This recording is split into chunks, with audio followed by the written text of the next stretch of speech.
அதிகரித்து வரும் வான்வழி தாக்குதலுக்கு மத்தியில் மத்திய கிழக்கின் பல பகுதிகள் மூடப்பட்டுள்ளதால் அமீரகத்தை தளமாக கொண்ட விமான நிறுவனங்கள் பல தங்கள் விமானங்களை ரத்து செய்து வழியை மாற்றியுள்ளது. உலகெங்கிலும் உள்ள சுமார் 80 விமானங்கள் Emirates, British Airways, Lufthansa, Qatar Airways, Dubai, Doha மற்றும் அபுதாபி போன்ற முக்கிய மத்திய கிழக்கு மையங்களுக்கு செல்லும் விமானங்களும் ரத்து செய்யப்பட்டு ஹீரோ மற்றும் ஐரோப்பிய நகரங்களுக்கு திருப்பிவிடப்பட்டுள்ளது. துபாயின் முதன்மை கேரியரான எமிரேட்ஸ் ஆனது அக்டோபர் 2 மற்றும் அக்டோபர் 3 ஆகிய தேதிகளில் ஈராக், ஈரான் மற்றும் ஜார்ஜ்தான் போன்ற நாடுகளுக்கு செல்லும் மற்றும் புறப்படும் அனைத்து விமானங்களையும் ரத்து செய்துள்ளது.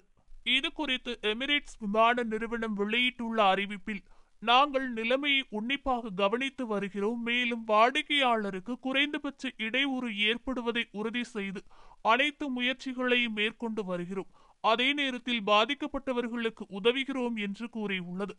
மறு அறிவிப்பு வரும் வரை ஈராக், ஈரான் மற்றும் ஜார்ஜ்தான் ஆகிய நாடுகளுக்கு விமானங்கள் ரத்து செய்யப்பட்டுள்ளதாக விமான நிறுவனம் கூறியுள்ளது.